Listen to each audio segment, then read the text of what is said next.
Hello friends. तो चलिए बिना टाइम वेस्ट किए टॉक्सिकोलॉजी का जो पार्ट है उसको आगे बढ़ाते हैं। हमने लास्ट वीडियो में बात की है duties of A registered medical practitioner, legal duties of A registered medical practitioner, क्योंकि मुझे लगता था वो सबसे ज़्यादा इंपॉर्टेंट है, इसलिए उसको सबसे पहले कवर किया था। उसके अलावा जो है बच जाती है एक मेडिकल ड्यूटीज़ का चैप्टर बचता है आपका, एक जो मेडिको लीगल एस्पेक्ट है, यानी कि जिसमें हम एक्ट जितने हैं आपके पॉइजनिंग से रिलेटेड वो कवर करेंगे, और जितने भी आपकी भारतीय न्याय संहिता की धाराएं इससे रिलेटेड होंगी उसको कवर करेंगे। तो एक वीडियो हो जाएगा मेडिकल ड्यूटीज़ का, फिर दूसरा होगा मेडिको लीगल एस्पेक्ट का। एक में हम कवर करेंगे नेचर ऑफ पॉइजनिंग जो होमिसाइड सुसाइड वाला है, और साथ में टाइप ऑफ पॉइजनिंग भी उसी में कर लेंगे। और एक वीडियो अलग से रहेगा क्लासिफिकेशन ऑफ पॉइजनिंग का। और ये वाला वीडियो जो है ये इंट्रोडक्टरी वीडियो है, तो इसमें हम बात करेंगे जनरल टर्म्स जो हम बाकी पूरी टॉक्सिकोलॉजी में यूज़ करने वाले हैं। मतलब ये तो आपका टॉक्सिकोलॉजी का रहेगा ही, बट जब हम स्पेसिफिक पॉइजन्स की बात करना शुरू करेंगे तो जो टर्मिनोलॉजी हम उस टाइम यूज़ करने वाले हैं उसको एक बार अभी इसमें पूरा अच्छे से स्टडी कर लेते हैं। तो let's start with the introduction of general toxicology.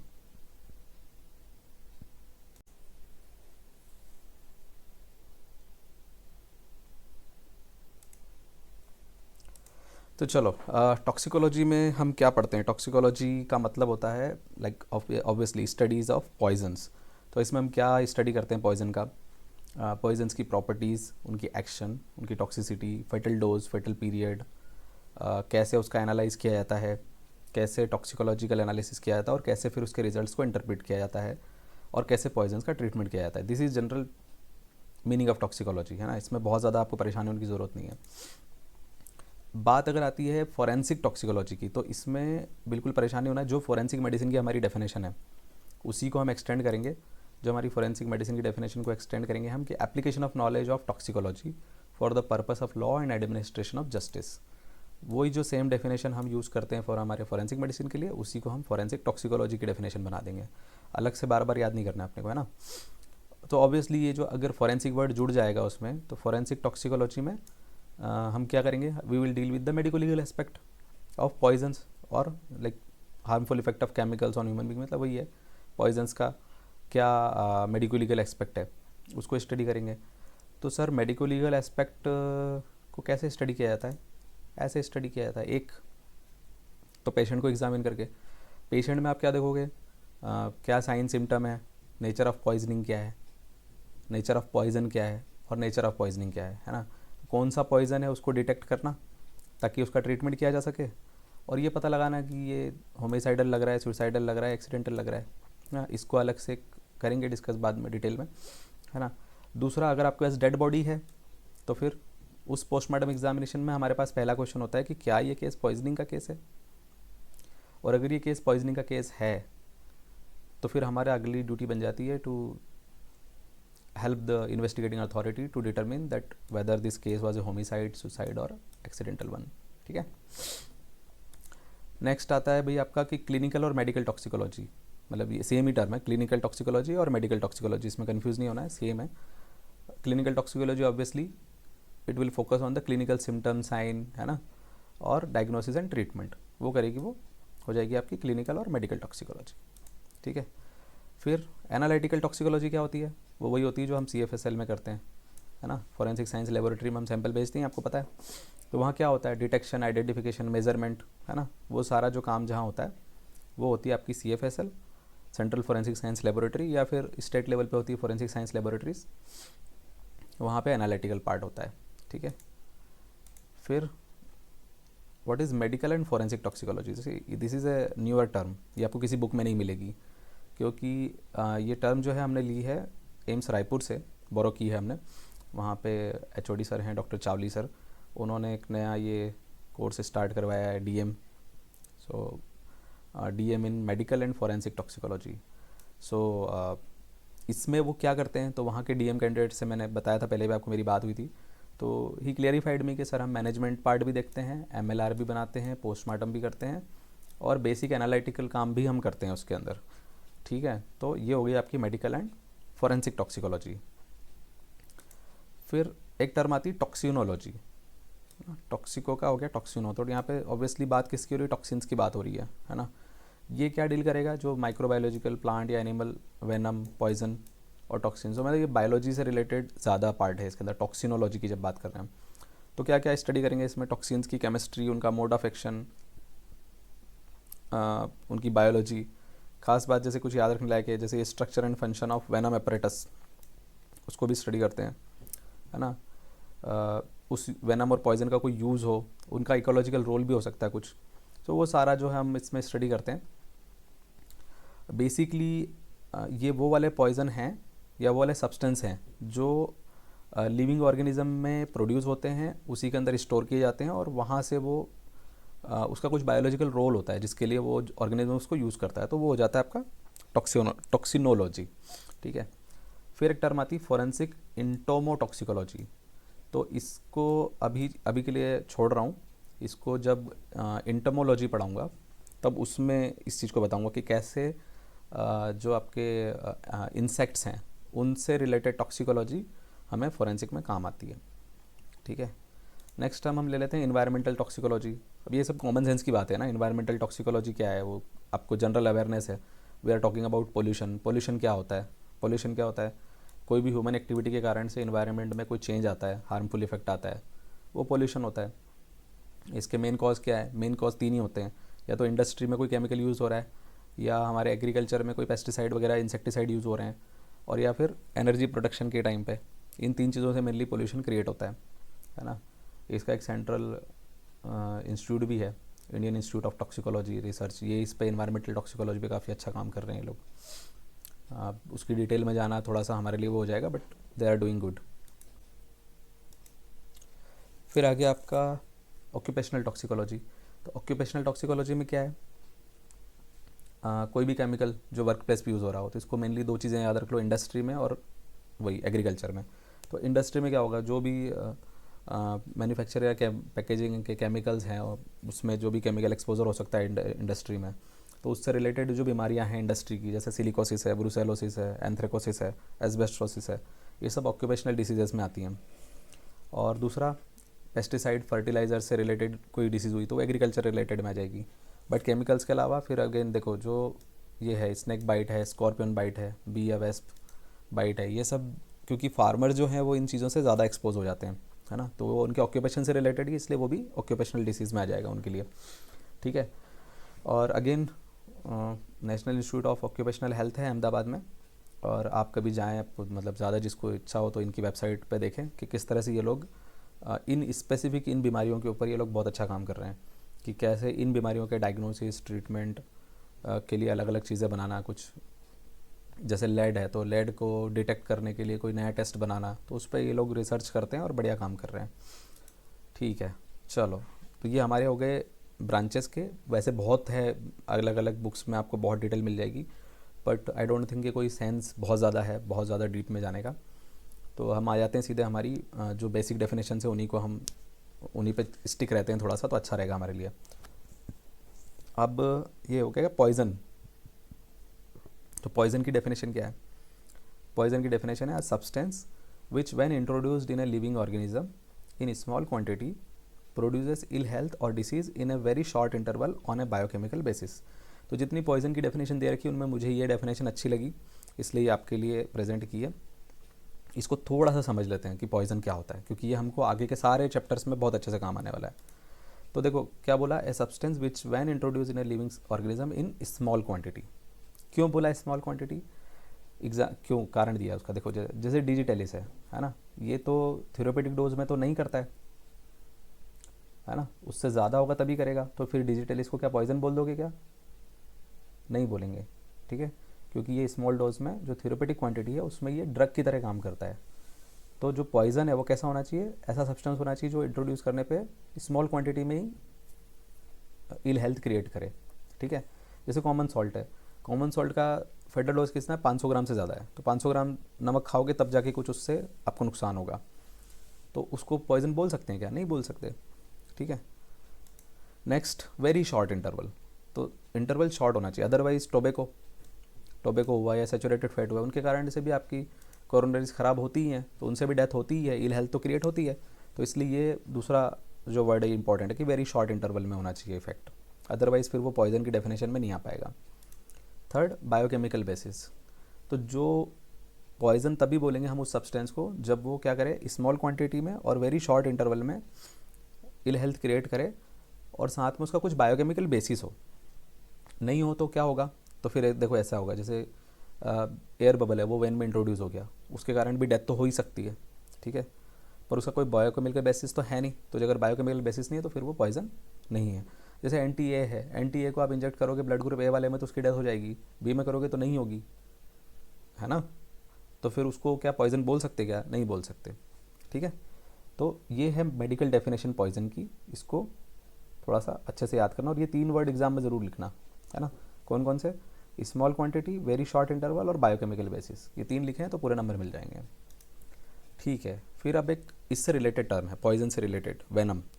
Venom क्या होता है, वेनम एक पॉइजन की ही स्पेशल कैटेगरी है, लेकिन कैसी, ये एक ऐसा केमिकल है जो एक जो प्राणी है, एक जीव जो है वो दूसरे जीव में इंजेक्ट करता है, इसलिए वो हम हमेशा बोलते हैं स्नेक वेनम। स्नेक पॉइजन नहीं बोलते, हम क्या बोलते हैं, स्नेक का वेनम है।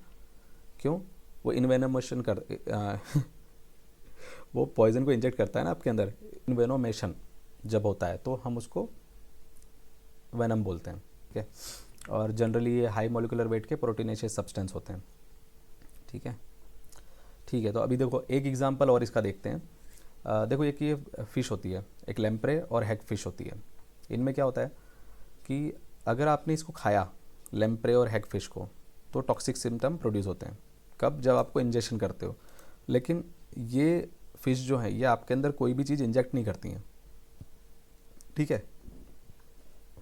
वहीं दूसरी 2 फिश हैं, लॉयन फिश और स्कॉर्पियन फिश, इनके अंदर भी पॉइजन होता है, इनको खा सकते हो और खाने से कोई दिक्कत नहीं होती है। लेकिन अगर इस फिश ने आपके ब्लड में इंजेक्ट किया इनका पॉइजन, तो टॉक्सिक सिम्टम प्रोड्यूस होते हैं, ठीक है। तो इसलिए ये फ़िश कौन सी हुई, जो लेम्प्रे और हैग फिश है, ये पॉइजनस फिश हैं, यानी कि इनका जो पॉइजन है वो इंजेक्शन से जो चीज़ इल हेल्थ क्रिएट करती है तो उसको हम सीधे सीधे पॉइजन बोल देते हैं।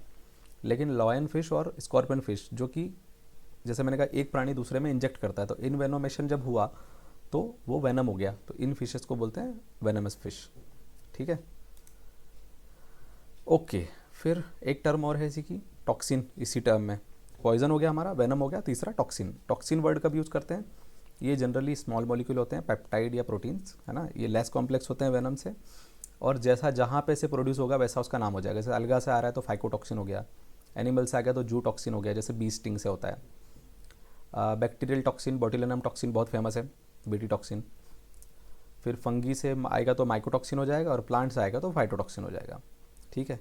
तो ना बहुत कोई बड़ी चीज़ नहीं है, ठीक है। फिर एक टर्म और है हैज़ार्डियस मटेरियल। अब हैज़ार्डियस मटेरियल थोड़ी सी और ब्रॉड टर्म है ना। ये जो, अच्छा ये जो मैं साथ में दिखा रहा हूँ ना, ये इनके साइन है ना। जैसे ये करोजिव का साइन है, ये इन्फ्लेमेबल का साइन है, ये एक्यूट टॉक्सिसिटी का साइन है, ये एक्सप्लोजिव का साइन है ना। तो ऐसे ही मैंने पिछली स्लाइड्स में भी दिखाया, तो ध्यान रखना, वो ऐसे ही जस्ट नहीं डाले हुए, उनके उसका एक्यूट टॉक्सिसिटी का साइन है वो, है ना। यानी ऐसा एक स्कल, उसके साथ 2 बोन और आसपास ये रेड कलर का क्रिसेंट बना हुआ, वो साइन है उसका, मतलब WHO द्वारा वेरीफाइड वैसे वाला साइन है, ठीक है। तो हैज़ार्डियस मटेरियल कैसा होगा, कोई भी सब्सटेंस जो कोई एडवर्स हेल्थ इफेक्ट क्रॉस कर सके, ऐसा सब्सटेंस, है ना। Through contact, absorption through skin, mucous membrane, respiratory या GIT कहीं से जाके, तो इसमें chemical, biological agent, radioactive सब आ जाएंगे इसके अंदर, ठीक है। ये हैज़ार्डियस की वो हो गई, ठीक है। अब आते हैं हम एक बहुत ही इंपॉर्टेंट चीज़ पे कि लॉ कैसे देखता है इसको। देखो हमने अभी डिस्कस किया टॉक्सिकोलॉजी, मैंने आपको बताया, सारी ब्रांचेस बता दी कौन किस का कैसा क्या है, और फिर हमने डिस्कस किए 3 इंपॉर्टेंट मेडिकल टर्म्स कि पॉइजन क्या होता है, वेनम क्या होता है और टॉक्सिन क्या होता है। लेकिन लॉ इसको कैसे देखता है, तो देखो ये चीज़ बिल्कुल अच्छे से याद रख लेना कि जो लॉ है उसको एक्यूरेट डेफिनेशन जो है पॉइजन की, उससे कोई लेना देना नहीं है। यानी कि हम मेडिकली जो डेफिनेशन पढ़ रहे हैं पॉइजन की, उस डेफिनेशन से बहुत ज़्यादा लेना देना नहीं है लॉ को। लॉ के लिए इम्पॉर्टेंट क्या है, लॉ के लिए इम्पॉर्टेंट ये है कि वो एडमिनिस्ट्रेशन जो है, किसी भी सब्सटेंस का एडमिनिस्ट्रेशन जब इस इंटेंशन के साथ किया जाए की इंजरी कॉज करे या डेथ कॉज करे और उसके एडमिनिस्ट्रेशन से इंजरी या डेथ हो जाए तो उतना सफिशेंट है किस चीज़ के लिए, उस सब्सटेंस को पॉइजन मानने के लिए। इसका मतलब कैसा हुआ, मतलब जैसे अब ये है, अब ये मेरे हाथ में एक फ्रूट है, ठीक है, अब ये फ्रूट मैं किसी को इस इंटेंशन से दे रहा हूँ कि इसको खा के उसकी डेथ हो जाए, ठीक है, तो पहला मेरा इंटेंशन है और इसको खा के उसकी डेथ हो भी गई तो फिर लॉ के लिए ये पॉइजन है। मतलब अगर आप किसी को पानी भी पीने के लिए दे रहे हो, ठीक है, और आपका इंटेंशन है कि पानी पी के मर जाए, जैसे किसी को सपोज किसी को हाइड्रोफोबिया है, अब आपको पता है कि इसको पानी से वो हो रहा है, आपने लिया कि उसको पानी दे दिया और उसकी डेथ हो गई उससे, तो आपने मारा ही है ना उसको पॉइजन देके, वैसा वाला काम हो जाएगा मतलब ये, ठीक है। तो लॉ के लिए ये याद रखना कि लॉ की जो मतलब जो लीगल डेफिनेशन है पॉइजन की वो मेडिकल डेफिनेशंस को उतना कोरिलेट नहीं करती है, ठीक है। तो लॉ को कोई फ़र्क नहीं पड़ता कि आपने मर्डर करने के लिए पॉइजन यूज़ किया या कोई वेपन यूज़ किया, वो सेम है उनके लिए, ठीक है। जैसे अब एक एग्जांपल है यहाँ पे कि कोई नीडल है ना, वो किसी के खाने में गई और उससे उसकी डेथ हो गई, तो मेडिकली तो ये पॉइजन नहीं है, हमने डेफिनेशन भी देखी थी मेडिकल की, उसके हिसाब से पॉइजन नहीं है, बट लॉ कह देगा कि ये जी मैकेनिकल पॉइजन है ये, और इसीलिए जब हम पॉइजन का क्लासिफिकेशन पढ़ेंगे तो ये चीज़ उसमें आएगी, ठीक है।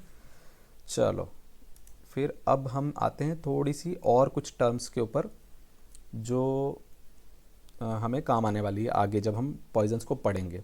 तो उसमें से एक इंपॉर्टेंट टर्म है आपकी थ्योरेपेटिक इंडेक्स। ये थ्योरेपेटिक इंडेक्स सुना सुना सा लग रहा है, ये वही है जो आप फार्मा में पढ़ के आए हो, थ्योरेपेटिक इंडेक्स, ठीक है। तो बेटर तो वहीं से पढ़ लेना कि थ्योरेपेटिक इंडेक्स क्या होता है। फिर ED50 क्या होता है, ED50 याद आ रहा है कुछ, वो इफेक्टिव डोज की बात है। हमारे जो यहाँ पे जो नई टर्म हम आपको दिखा रहे हैं वो है TD50। TD50 क्या है, वो डोज जिस पे 50% पॉपुलेशन में टॉक्सिसिटी क्रिएट हो जाएगी, वो TD50 है। तो सिमिलर ही टर्म है, जो फार्मा वाले उसको ट्रीटमेंट पर्पज से करते हैं, टॉक्सिकोलॉजी में हम उन्हीं टर्म्स को एक्सटेंड करते हैं टुवर्ड्स टॉक्सिसिटी, ठीक है। तो कोई भी ऐसी ड्रग जिसका थ्योरेपेटिक इंडेक्स जो है वो 10 से कम हो उसको पॉइजन माना जाता है, ठीक है। वैसी दो टर्म और हैं, एक है टॉक्सिकोकाइनेटिक्स और दूसरी है टॉक्सिकोडायनेमिक्स। अगेन अरे फार्माकोकाइनेटिक्स और फार्माकोडायनेमिक्स वही तो है। बॉडी डज विथ टॉक्सिन वो टॉक्सिकोकाइनेटिक्स हो गया, और poison does with body is dynamics हो गया। वही तो हम ड्रग के हिसाब से पढ़ते हैं ना कि ड्रग क्या करती है बॉडी के साथ और बॉडी क्या करती है ड्रग के साथ, तो वो टॉक्सिकोकाइनेटिक्स और टॉक्सिकोडायनेमिक्स सिमिलर टर्म है फार्माकोडायनेमिक्स और फार्माकोकाइनेटिक्स के। तो उसको कोरिलेट करते हुए याद कर लेना, उसमें कुछ कोई बहुत बड़ी बात नहीं है उसके अंदर। जो आपके लिए इम्पोर्टेंट है अभी एग्ज़ाम पर्पज से वो ये है कि ये poison information centre, poison information centre के ऊपर आपको एक शॉर्ट नोट आ सकता है, तो आपको पता होना चाहिए कि पॉइजन इन्फॉर्मेशन सेंटर क्या होता है। ऑब्वियस सी बात है कि देखो इसको फिर कॉमन सेंस लगाओ, पॉइजन इन्फॉर्मेशन सेंटर, तो ये एक तरह का कॉल सेंटर है, ठीक है, जहाँ पे इन्फॉर्मेशन मिलती है अबाउट पॉइजन, है ना। तो पॉइजन इन्फॉर्मेशन सेंटर क्या करते हैं, वहाँ पे देखो यार दुनिया में हज़ारों तरह के केमिकल्स हैं। अब आप एक चीज़ सोचो कि इतनी सारी फैक्ट्रियाँ हैं, उनमें अलग अलग केमिकल बन रहे हैं, कोई कहीं पे कोई केमिकल यूज़ हो रहे हैं, है ना। उसके अलावा एग्रीकल्चर में इतने तरह के पॉइजन जो हैं यूज़ हो रहे हैं, डिफरेंट इंडस्ट्री में पता नहीं क्या क्या कैसे कैसे केमिकल यूज़ हो रहे हैं।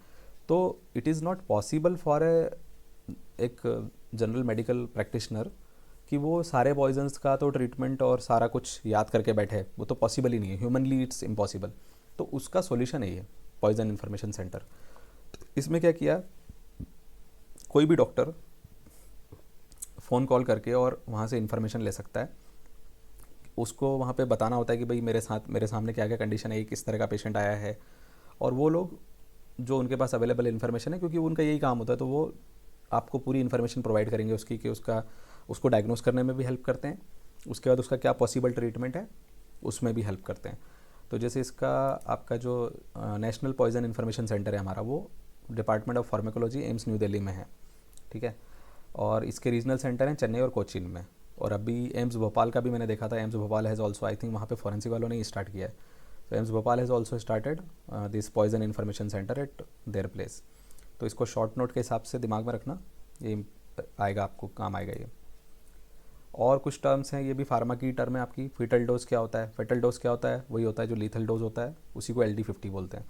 इस पे भी आपको शॉर्ट नोट आ सकता है कि व्हाट इज़ फेटल डोज, तो इसको मतलब कंफ्यूज मत होना अगर लीथल डोज करके आ जाए या LD50 करके आ जाए तो, है ना, वही amount of drug that would kill 50% of test population, वही है आपका LD50, ठीक है।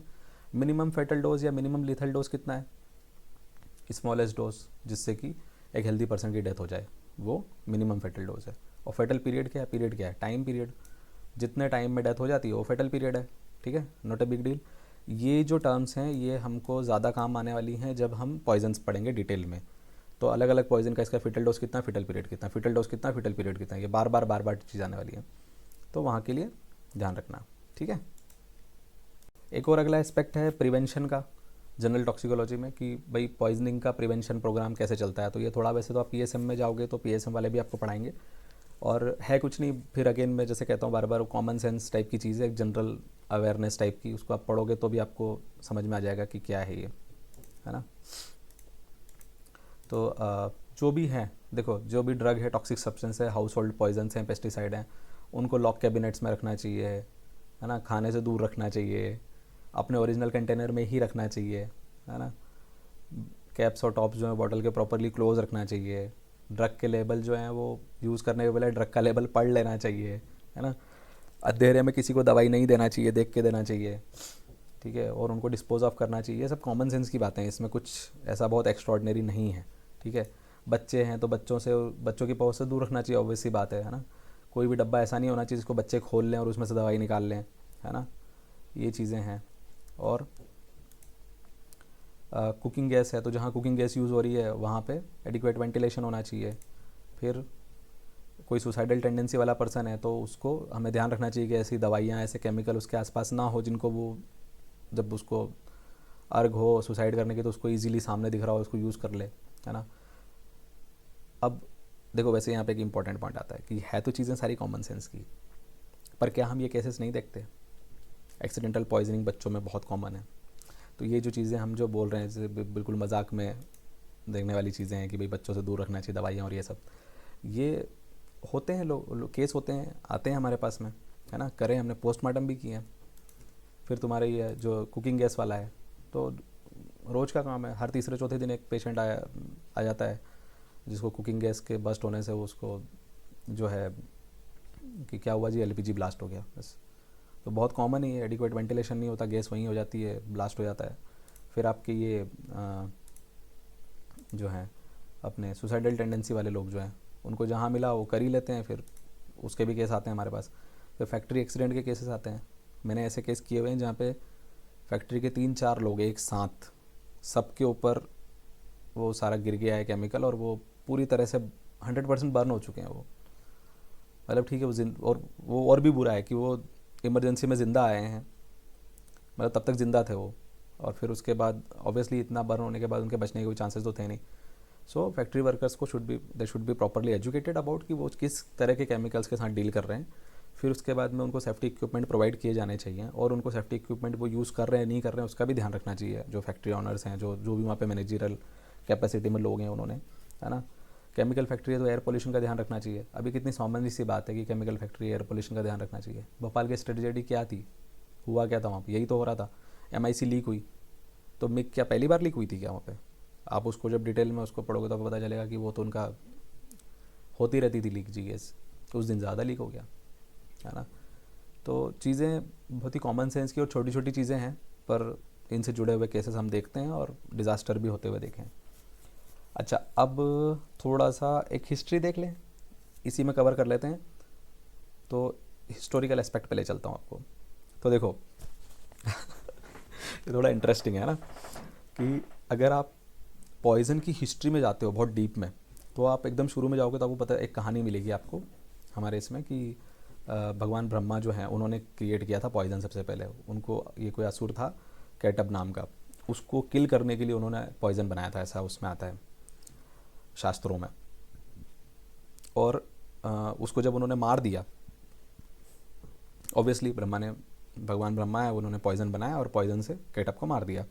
लेकिन मारने के बाद उसकी जो असुरता थी वो पूरी दुनिया में फैल गई। तो फिर उसको कैसे, तो भगवान ब्रह्मा ने क्या किया फिर उसको, कि उस चीज़ को कंटेन करने के लिए वो जो पॉइज़न था वो सारा अलग अलग चीज़ों में पूरे जो अपना प्राणी जगत है, एनिमल किंगडम है, उसके अंदर प्लांट किंगडम में, सब में डिस्ट्रीब्यूट कर दिया।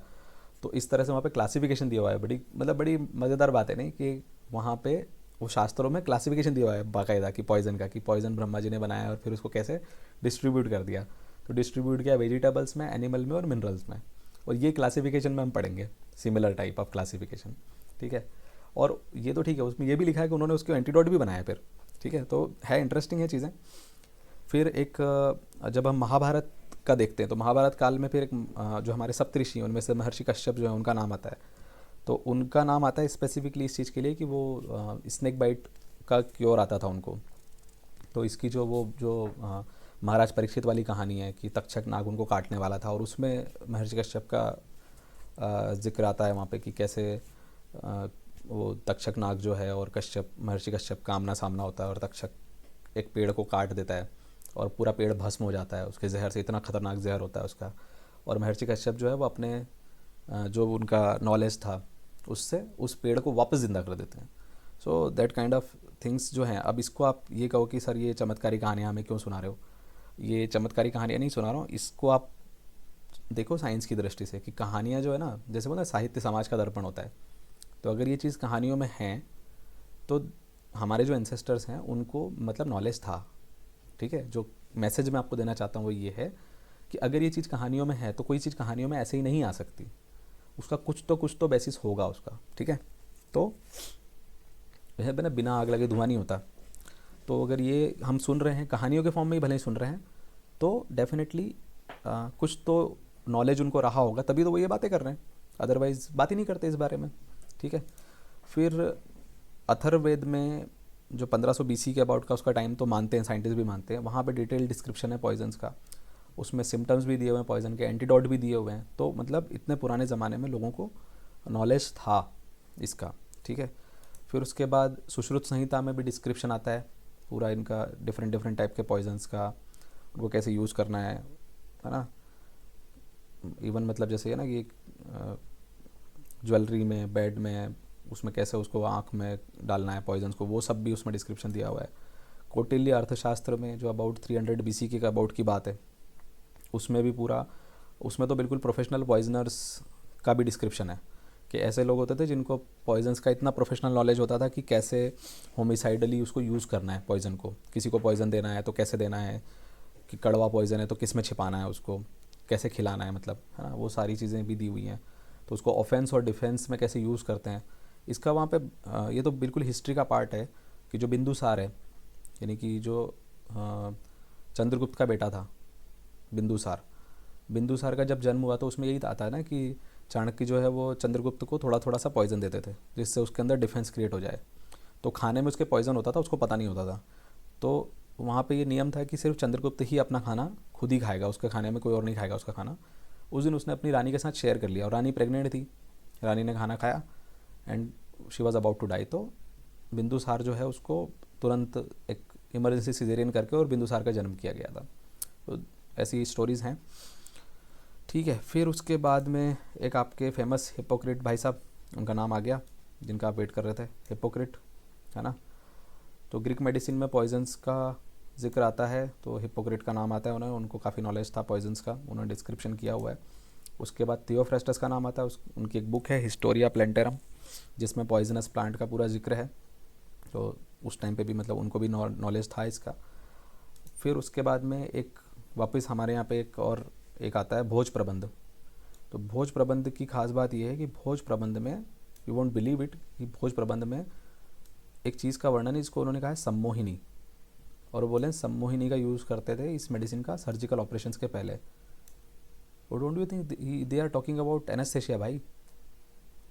सो और ये सारा BC में चल रहा है जो हम बातें कर रहे हैं हिस्ट्री की, ठीक है। फिर ऑरफिला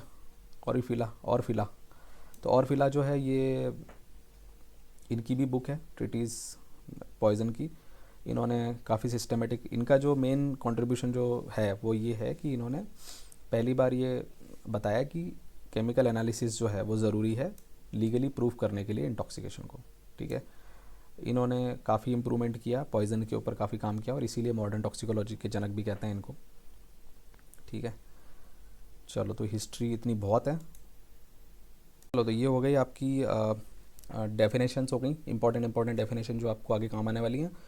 और अब ज़्यादा वेट नहीं करूँगा, फटाफट दूसरा वीडियो लेके आता हूँ about the nature of poisoning and types of poisoning paper, और एक क्लासिफिकेशन ऑफ पॉइजनिंग पे। ये दो वीडियोस फटाफट लेके आ रहा हूँ। उसके बाद मेडिकल लीगल एस्पेक्ट वाला एक्चुअली रेडी है, बट उसमें मुझे टाइम लग रहा है क्योंकि वो बीएनएस से मैं सोच रहा था कि कंपेयर करके ही आपको बताऊँ तो अच्छा रहेगा, है ना। तो वो अपडेट करने में थोड़ा सा टाइम लगेगा, बट अभी ज़्यादा वेट नहीं करूँगा, एक आध दिन के अंदर वापस आ जाता हूँ। और एक आपका इंपॉर्टेंट बच रहा है मेडिकल ड्यूटीज़। तो मेडिकल ड्यूटीज़ का ऐसा है कि मैं कोशिश कर रहा हूँ कि डॉक्टर पृथ्वीराज पात्रा हैं हमारे, एक मेडिसिन के डॉक्टर हैं, डॉक्टर शैलेश अग्रवाल हैं, वो भी मेडिसिन के डॉक्टर हैं, और हमारे डॉक्टर पवन हैं जो डीएम कर रहे हैं मेडिकल एंड फॉरेंसिक टॉक्सिकोलॉजी में। तो इन लोगों के साथ डिस्कस कर रहा हूँ ताकि जो भी इन्फॉर्मेशन आपको मैं दूँ वो रिलेवेंट और अपडेट इन्फॉर्मेशन हो, कोई भी रिडंडेंट इन्फॉर्मेशन ना रहे, उसकी कोशिश है। तो अभी फटाफट से अगले 2 दिन के अंदर अंदर कोशिश करूँगा कि सारा कंप्लीट कर दूँ। ठीक है, तो चलो, गुड नाइट, मिलते हैं फिर, है ना।